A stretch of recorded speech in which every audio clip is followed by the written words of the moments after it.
আমাদের কেন সৃষ্টি করা হয়েছে, আমরা এই পৃথিবীতে কেন, আমাদের এখানে আসার উদ্দেশ্যটা কি।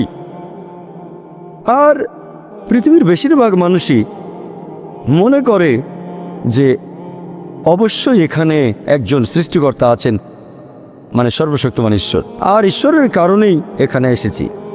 তবে সামান্য কিছু মানুষ আছে যারা বিশ্বাস করে না যে সৃষ্টিকর্তা বলে কেউ একজন আছেন, মানে সর্বশক্তিমান ঈশ্বর।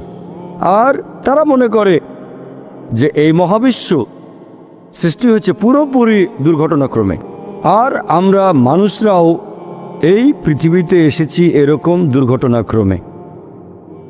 ধরেন সাগরের বিচে দেখলেন একটা মানুষের পায়ের ছাপ, সে সময় একজন লজিক্যাল মানুষ চিন্তা করবে এই পায়ের ছাপ তৈরি হয়েছে কোনো মানুষের হাঁটার কারণে। একজন লজিক্যাল মানুষ ভাববে না যে পায়ের ছাপটা তৈরি হয়েছে দুর্ঘটনাক্রমে, অথবা পায়ের ছাপটা তৈরি হয়েছে সমুদ্রের পানির স্রোতে, যখন পানি চলে যায় তখন পায়ের ছাপ তৈরি হয়। একজন লজিক্যাল মানুষ বুঝতে পারবে যে পায়ের ছাপটা তৈরি করেছে কোনো একজন মানুষ, এটার একটা উদ্দেশ্য আছে, কেন এটা তৈরি হয়েছে। এখন এই প্রশ্নটা যে সৃষ্টির পেছনে উদ্দেশ্যটা কি, এর উত্তর দেওয়া যায় দুটো দৃষ্টিভঙ্গি থেকে। এক নাম্বার হচ্ছে সৃষ্টিকর্তার দৃষ্টিভঙ্গি থেকে, মানে সর্বশক্তিমান ঈশ্বরের, আর দুই নাম্বার হলো সৃষ্ট জিনিসের দৃষ্টিভঙ্গি থেকে, মানুষের দৃষ্টিভঙ্গি। এখানে প্রথম দৃষ্টিভঙ্গিটা হচ্ছে আমাদের স্রষ্টা সর্বশক্তিমান ঈশ্বরের দৃষ্টিভঙ্গি, কোন কারণে তিনি মানুষকে সৃষ্টি করেছেন, কোন কারণে এত কিছু তিনি সৃষ্টি করেছেন। আর দুই নম্বর সৃষ্টি করা জিনিসের দৃষ্টিভঙ্গি থেকে, মানে মানুষের দৃষ্টিভঙ্গি, যে সর্বশক্তিমান ঈশ্বর কেন আমাদের সৃষ্টি করেছেন। যেসব লোকজন সর্বশক্তিমান ঈশ্বরের অস্তিত্বকে মেনে নিতে চায় না, তারা মনে করে যে আমরা মানুষরা এই পৃথিবীতে এসেছি দুর্ঘটনাক্রমে। তাহলে সেই ফিলোসফি অনুযায়ী মানুষ আর অন্যান্য সৃষ্ট জিনিসের মধ্যে কোনো পার্থক্য নেই, সবাই এসেছে দুর্ঘটনাক্রমে। মানুষ আর অন্যান্য পশু পাখি সবাই দুর্ঘটনাক্রমে। এই লোকগুলোর জীবনে নির্দিষ্ট কোনো উৎস নেই, তাদের অস্তিত্বের পেছনে কোনো উদ্দেশ্যও নেই, আর তারা অন্যান্য পশু পাখির মতোই জীবন ধারণ করে, খায়, তারা ঘুমায়, আরাম করে, বংশবিস্তার করে, ব্যাস। তাহলে মানুষ আর অন্যান্য পশু পাখির জীবনের উদ্দেশ্য একই হয়ে গেল, খাওয়া, পান করা, ঘুমানো, আরাম করা, বংশবিস্তার। যেহেতু তাদের জীবনের কোনো উদ্দেশ্য নেই, তারা এইসব কাজে দক্ষ হওয়ার চেষ্টা করে, যেমন খাওয়া দাওয়া, পান করা, চলাফেরা। তারা হয়ে যায় বস্তুবাদী, আর সেই কারণেই এই লোকগুলোর কাছে বস্তুবাদ হয়ে যায় ঈশ্বর। আর এই বস্তুবাদের কারণে এই লোকগুলোই তৈরি করে ড্রাগস, টাকা কামানোর জন্য, আরামাইশের জন্য। তারা তৈরি করে বোমা, ভয়ঙ্কর সব মারণাস্ত্র, লিপ্ত হয় অবাধ যৌনাচারে, ব্যভিচারে, তারপর সমকামিতায় আর পর্নোগ্রাফিতে। এতে তাদের মধ্যে কোনো বিকার নেই। তারা ড্রাগস তৈরি করুক অথবা পর্নোগ্রাফিতে ব্যস্ত থাকুক, তাদের মূল উদ্দেশ্যটা বস্তুবাদ ছাড়া আর কিছুই নয়। আসুন আজকে আমরা এই প্রশ্নটার উত্তর খোঁজার চেষ্টা করি দুটো দৃষ্টিভঙ্গি থেকেই, যে সৃষ্টির উদ্দেশ্যটা আসলে কি। প্রথমে আমরা দেখব আমাদের সৃষ্টিকর্তার দৃষ্টিভঙ্গি, সর্বশক্তিমান ঈশ্বরের দৃষ্টিভঙ্গি, অর্থাৎ আল্লাহ সুবহানাহু ওয়া তাআলার দৃষ্টিভঙ্গি। কোন কারণে তিনি মানুষকে সৃষ্টি করেছেন। আল্লাহ সুবহানাহু ওয়া তাআলা কোরআনে বলেছেন, সূরা গাফির অধ্যায় নম্বর 40 আয়াত নম্বর 57, যে আকাশমণ্ডলী আর পৃথিবীর সৃষ্টি অনেক মহান মানুষের সৃষ্ট জিনিসের চেয়ে, কিন্তু অধিকাংশ মানুষ এখনও সেটা বুঝতে পারে না। অনেক মানুষ মনে করে যে আমরা হলাম সৃষ্টির সেরা জীব, তবে আল্লাহ বলেছেন আকাশমণ্ডলের পৃথিবীর সৃষ্টি মানুষের সৃষ্ট জিনিসের চেয়ে অনেক বেশি মহান। এখন যদি উত্তর দিতে হয় যে কেন আল্লাহ সুবহানাহু ওয়া তাআলা সর্বশক্তিমান ঈশ্বর আমাদের সৃষ্টি করলেন, আল্লাহ সুবহানাহু ওয়া তাআলার অন্যতম একটা বৈশিষ্ট্য, ঈশ্বরের বৈশিষ্ট্য হচ্ছে সৃষ্টিকর্তা, সেরা সৃষ্টিকর্তা। আর আল্লাহ পবিত্র কোরআনে বলেছেন সূরা মুমিনুন অধ্যায় নম্বর 23 আয়াত নম্বর 14, যে আমাদের স্রষ্টা আল্লাহ সুবহানাহু ওয়া তাআলা, তিনি সর্বোত্তম স্রষ্টা। যদি একজন স্রষ্টা থাকেন তার বৈশিষ্ট্য যদি হয় সৃষ্টিকর্তা, তার সৃষ্ট জিনিস থাকতে হবে। যদি কোনো সৃষ্টি না থাকে তাহলে কোনো সৃষ্টিকর্তা থাকবে না। যেমন ধরেন আপনি বললেন যে ওই লোকটা সেরা লেখক, তাকে প্রশ্ন করা হবে যে আপনি কি কি জিনিস লিখেছেন, আপনার লেখা বইগুলো কোথায়, আর্টিকেলগুলো কোথায়। সেই লোক তখন বই বা আর্টিকেল দেখালে আমরাও বলতে পারি যে হ্যাঁ, এই লোকই সেরা লেখক। একইভাবে আল্লাহ তাআলার অন্যতম একটা বৈশিষ্ট্য হচ্ছে সৃষ্টিকর্তা, সর্বোত্তম সৃষ্টিকর্তা। তাহলে অবশ্যই তার সৃষ্টি থাকবে। তবে তার মানে এই না যে আল্লাহ সুবহানাহু ওয়া তাআলা তার সৃষ্টির উপরে নির্ভরশীল। আল্লাহ পবিত্র কোরআনে বলেছেন সূরা জুমার অধ্যায় নম্বর ৩৯ আয়াত নম্বর ৬২ যে আল্লাহ সুবহানাহু ওয়া তাআলা সবকিছুর স্রষ্টা এবং তিনি তার সৃষ্টির উপর নির্ভরশীল নন। তিনি এগুলোর উপর নির্ভর করেন না, তবে তার সৃষ্টি জিনিসগুলো তার উপর অবশ্যই নির্ভর করে। সৃষ্টিকর্তাকে আরবি করলে হবে খালিক, যিনি সৃষ্টি করেন। মূল আরবি শব্দ খালাকা। খালাকা এটাকে দুই ভাগে ভাগ করা যায়। খালাক শব্দের একটা মানে হচ্ছে একটা জিনিস থেকে অন্য কিছু জিনিস তৈরি। এই কাজটা আল্লাহ তাআলার পাশাপাশি আমরা মানুষ আর অন্যান্য পশু পাখিও পারি। যেমন ধরেন একজন কাঠমিস্ত্রি, সে তৈরি করে চেয়ার টেবিল, কাজটা করছে কাঠ আর পেরেক দিয়ে। তবে সেই কাঠ নেওয়া হয়েছে বন গাছ থেকে। কাঠমিস্ত্রি গাছটাকে তৈরি করেনি, কোনো মানুষ তৈরি করেনি, তৈরি করেছে আল্লাহ তাআলা। পেরেকগুলো তৈরি করা হয়েছে ধাতু থেকে, যেটা সংগ্রহ করা হয় পাথর থেকে, আর এই পাথরও আল্লাহ সুবহানাহু ওয়া তাআলার সৃষ্টি। তাহলে মানুষ যেসব জিনিস তৈরি করতে পারে সেগুলো মৌলিক উপাদানের উপর নির্ভর করে, আর এই সবগুলো উপাদান বানিয়েছেন আল্লাহ তাআলা। তাই এই ধরনের সৃষ্টি, একটা সৃষ্টি থেকে অন্য কিছু তৈরি করা, এই সৃষ্টিগুলো সংখ্যায় সীমিত। একেবারে চূড়ান্ত আর সত্যিকারের সৃষ্টি হচ্ছে একেবারে শূন্য থেকে কিছু সৃষ্টি করা, এবং এটা আর কেউ করতে পারবে না আল্লাহ সুবহানাহু ওয়া তাআলা বাদে। শূন্য থেকে কিছু সৃষ্টি করা, এটাই একেবারে চূড়ান্ত সৃষ্টি। কোনো সৃষ্ট জিনিস এটা তৈরি করতে পারবে না, পারেন যিনি সৃষ্ট নন আল্লাহ সুবহানাহু ওয়া তাআলা, যিনি বিশ্বজগতের স্রষ্টা। যেহেতু এখানে ঈশ্বরের বৈশিষ্ট্য হচ্ছে সৃষ্টিকর্তা, সৃষ্টি তো অবশ্যই থাকবে। কোরআনে আল্লাহর অনেকগুলো বৈশিষ্ট্যের কথা আছে। যেমন ধরেন তাকে বলা হয়েছে আর রহমান, আর রহিম, আল গাফির, পরম দয়ালু, দয়াময়, যিনি ক্ষমা করেন। মানুষ জাতির সৃষ্টিটা একেবারে আলাদা সৃষ্টি। আমরা মানুষ, আমাদের স্বাধীন ইচ্ছা আছে। আমরা আল্লাহ তাআলার নির্দেশ মেনে চলতে পারি, আবার নাও মানতে পারি।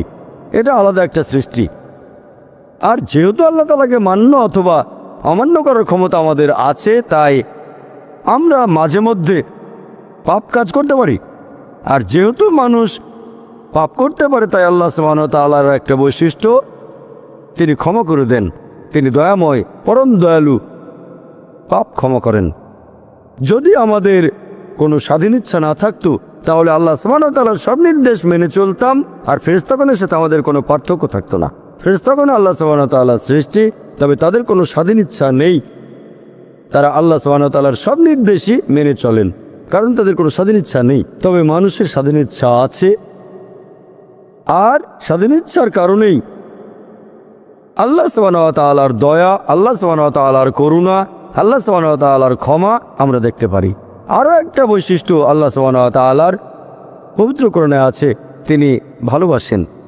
আর আল্লাহ সুবহানাহু ওয়া তাআলা পবিত্র কোরআনে অনেক জায়গায় বলেছেন যে আল্লাহ তাদের ভালোবাসেন যারা তাকে বিশ্বাস করে, যারা ধৈর্যের সাথে অপেক্ষা করে, ন্যায়নিষ্ঠ কাজ করে, ধর্ম পালন করে, যারা ধৈর্যশীল আর অধ্যবসায়ী হয়, যারা তার কাছে আসে এবং যারা তাকে বিশ্বাস করে। আল্লাহ পবিত্র কোরআনে বলেছেন সূরা আলে ইমরান অধ্যায় নম্বর ৩ আয়াত নম্বর ৩১, আল্লাহ বলছেন সর্বশেষ চূড়ান্ত নবী মুহাম্মদ সাল্লাল্লাহু আলাইহি সাল্লামকে, তাকে বলছেন যে বলো, যদি আল্লাহকে ভালোবাসো আমাকে অনুসরণ করো, আল্লাহ তোমাদের ভালোবাসবেন আর তোমাদের অপরাধ ক্ষমা করবেন। আমাদের নবীকে নির্দেশ দিয়েছেন স্রষ্টা আল্লাহ সুবহানাহু ওয়া তাআলা মানুষকে বলার জন্য যে আল্লাহকে ভালোবাসলে তোমরা আমাকে অনুসরণ করবে, মানে নবীকে। আল্লাহ সুবহানাহু ওয়া তাআলা তোমাদের ভালোবাসবেন আর তোমাদের অপরাধ ক্ষমা করবেন।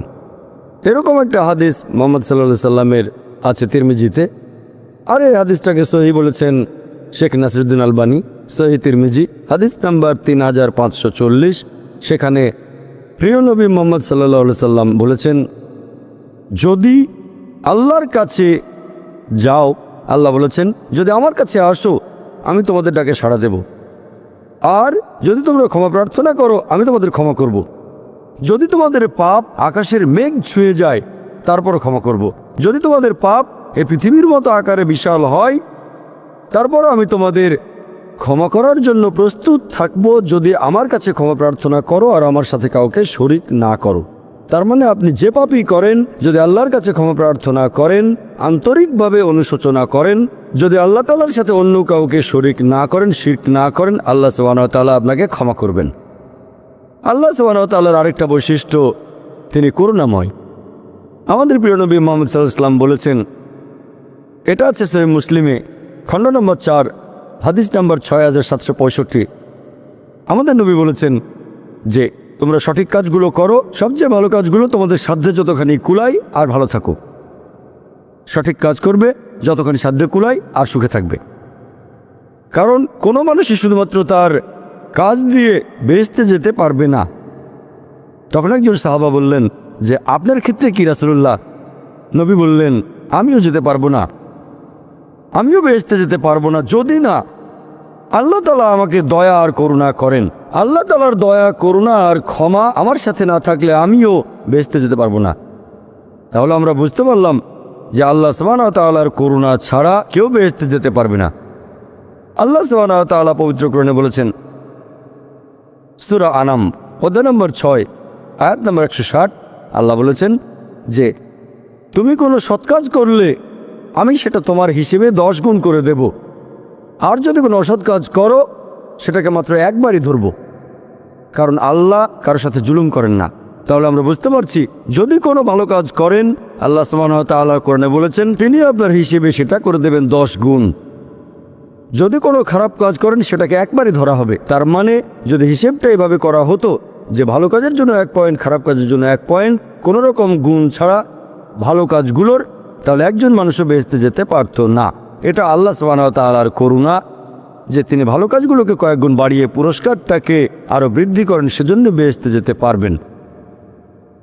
তার মানে এই না যে কাজের কোনো গুরুত্ব নেই, কাজের গুরুত্ব অবশ্যই আছে, তবে আল্লাহর করুণা আরও গুরুত্বপূর্ণ। আল্লাহর করুণা না পেলে বেহেশতে যেতে পারবেন না। আল্লাহ বাড়িয়ে দেন, তবে আপনাকেও ভালো কাজ করতে হবে। যদি ভালো কাজের পরিমাণ 0 হয়, সেটাকে 10 লক্ষ দিয়ে গুণ করেন আপনি, সেটা হবে 0। তাহলে কাজ অবশ্যই গুরুত্বপূর্ণ, তবে আল্লাহ সুবহানাহু ওয়া তাআলার করুণা ছাড়া কোনো মানুষই বেহেশতে যেতে পারবে না। এগুলোই হলো আল্লাহর বৈশিষ্ট্য, যে তিনি দয়াময়, দয়ালু, ক্ষমাশীল, ভালোবাসেন আর করুণাময়। এই সব কিছু আমাদের স্রষ্টা আল্লাহ সুবহানাহু ওয়া তাআলার বৈশিষ্ট্য। এরকম আরও একটা বৈশিষ্ট্য, একেবারে চূড়ান্ত সুবিচার। আর আল্লাহ সুবহানাহু ওয়া তাআলার রয়েছে ইলমে গায়েব।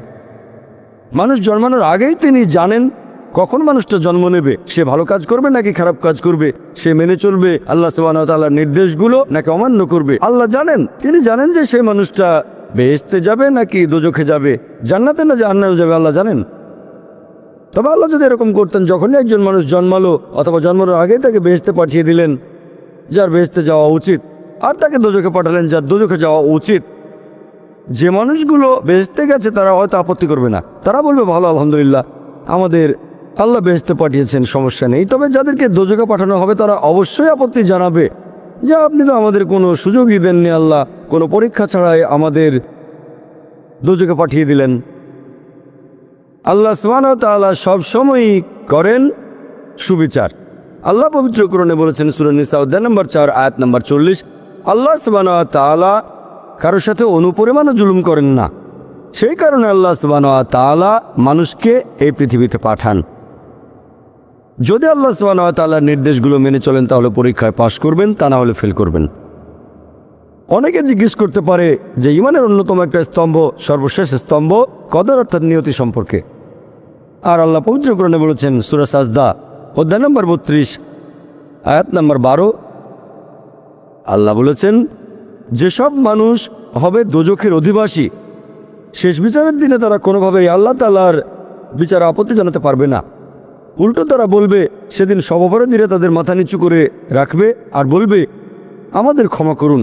তারা কোনো আপত্তি জানাবে না, শুধু বলবে যে আমাদের আরেকটা সুযোগ দিন, আমাদের আরও একবার এই পৃথিবীতে পাঠান, সেইবার আমরা অবশ্যই হব বিশ্বাসী। তবে আল্লাহ তো জানেন, তিনি যদি আরেকবার এদেরকে এই পৃথিবীতে কখনো পাঠান, তাহলে তার আগের স্মৃতিগুলো কিছুই থাকবে না, দোজখের স্মৃতি তাদের মনে থাকবে না। আল্লাহ ভালো করেই জানেন তারা সেই আগের ভুলগুলো আবারও করবে। এ কথা কোরআনে বলা হয়েছে, সূরা আনাম অধ্যায় নম্বর 6 আয়াত নম্বর 28, যদি এই লোকগুলোকে আবার পৃথিবীতে পাঠানো হয়, তারা আবারও সে একই ভুল করবে, কারণ তারা মিথ্যাবাদী। তাহলে আল্লাহ এটা আগে থেকেই জানেন যে এই লোকগুলোকে যদি আবার পৃথিবীতে পাঠান, যদি স্মৃতি মুছে ফেলা হয় দোজখে তারা যা কিছু দেখেছিল, তাহলে আবার একই ভুল করবে। এবার কদরের প্রসঙ্গে আসি। কদর হলো ঈমানের 6 নম্বর স্তম্ভ। যে আল্লাহ সুবহানাহু ওয়া তাআলা, আমরা মুসলিমরা মানি যে আল্লাহ লিখেছেন কদর, অর্থাৎ নিয়তি। অনেকে এখানে আপত্তি জানায়, অনেক লোক এভাবে প্রশ্ন করে, মুসলিম অমুসলিম অনেকেই বলে, আল্লাহ তো সব কিছু নিয়তি লিখে রেখেছেন যে অমুক লোক ভালো হবে না খারাপ হবে, সে কাউকে খুন করবে কি করবে না, বা কাউকে ধর্ষণ করবে কিনা, অথবা চুরি করবে কিনা, অথবা ভালো কাজ করবে কিনা, সে বেহেশতে যাবে নাকি দোজখে, সব কিছু আগেই লেখা থাকলে আমরা কি করব? এখানে কার দোষ? যদি কাউকে খুন করি, আল্লাহ আমার কদরে লিখেছেন, আমি খুন করবো আর করে ফেললাম, এই দোষটা কার? দোষ তো আল্লাহর। তাহলে আমাকে দোজখে পাঠানো হবে কেন? আর এটা খুবই লজিক্যাল প্রশ্ন। এই প্রশ্নের উত্তরে বলবো, আমাদেরকে এই কদর বা নিয়তির ধারণা আগে বুঝতে হবে যে আল্লাহ সুবহানাহু ওয়া তাআলা আগে থেকে লিখে রেখেছেন একটা মানুষ কখন জন্মাবে, তারপরে সে কোন দেশে জন্মাবে, কখন মারা যাবে, কোন দেশে মারা যাবে। আল্লাহ পবিত্র কোরআনে বলেছেন সূরা ইসরা অধ্যায় 17 আয়াত নম্বর 14, যে যখন কোনো শিশু জন্ম নেয় তার কর্মগুলো আমি তার গৃহলগ্ন করে দিই। একজন মানুষের ব্যাপারে আল্লাহ জানেন সে কি করবে, ভালো না খারাপ, সঠিক না বেঠিক, সে বেহেশতে যাবে নাকি দোজখে যাবে। তবে আল্লাহ সুবহানাহু ওয়া তাআলার আছে ইলমে গায়েব।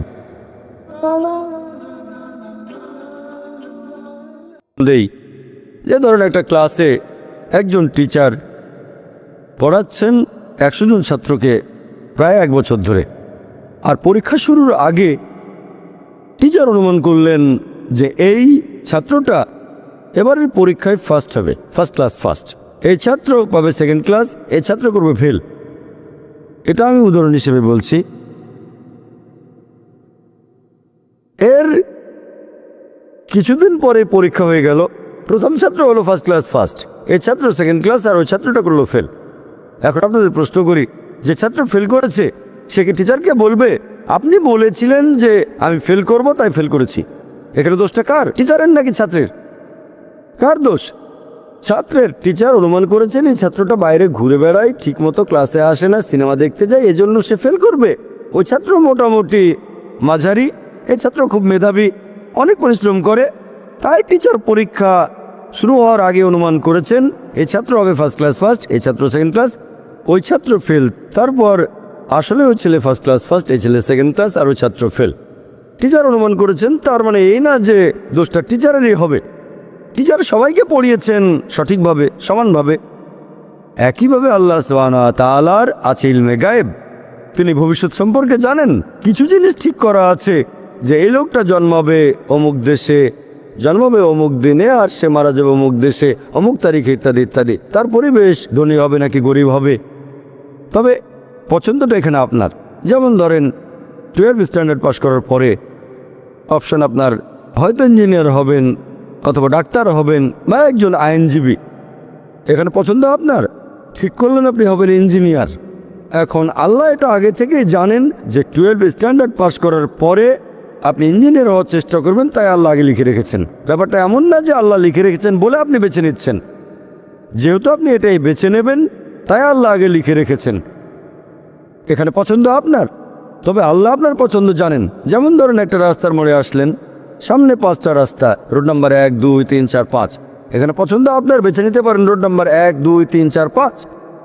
আপনি গেলেন রোড 2-এ, এটা আগে থেকেই লেখা আছে আপনার নিয়তিতে যে আপনি যাবেন 2 নম্বর রোডে। ব্যাপারটা এমন না যে আল্লাহ লিখেছেন বলে আপনি করছেন, যেহেতু আপনি এটাই বেছে নেবেন তাই আল্লাহ আগে লিখে রেখেছেন। তাহলে পছন্দ আপনার। আপনি চাইলে টাকা উপার্জন করতে পারেন, ভালো কাজের মাধ্যমে, হালাল উপায়ে, অথবা পারেন চুরি করে হারাম উপায়ে, পছন্দ আপনার। ধরেন চুরি করলেন, এটা আপনার সিদ্ধান্ত। তবে আল্লাহ আগে থেকে জানেন যে এই লোকটা সহজে টাকা পেতে চায়, তাই চুরি করবে। তাই আল্লাহ আগে লিখে রেখেছেন যে এই লোকটা 25 বছর বয়সে চুরি করবে। এখানে দোষটা কার? দোষ আসলে আপনার। তবে আল্লাহর আছে ইলমে গায়েব, তাই তিনি আগেই লিখে রেখেছেন। সিদ্ধান্তটা আপনার। আল্লাহ তাআলা মানুষদের দিয়েছেন স্বাধীন ইচ্ছা। আপনি আল্লাহ তাআলাকে দোষ দিতে পারবেন না আপনার পাপের জন্য। যদি আপনি দোজখে যান, যাবেন আপনার পাপ কাজগুলোর জন্য। আর যদি বেহেশতে যান, সেটার কারণ হবে আল্লাহ সুবহানাহু ওয়া তাআলার অসীম করুণা।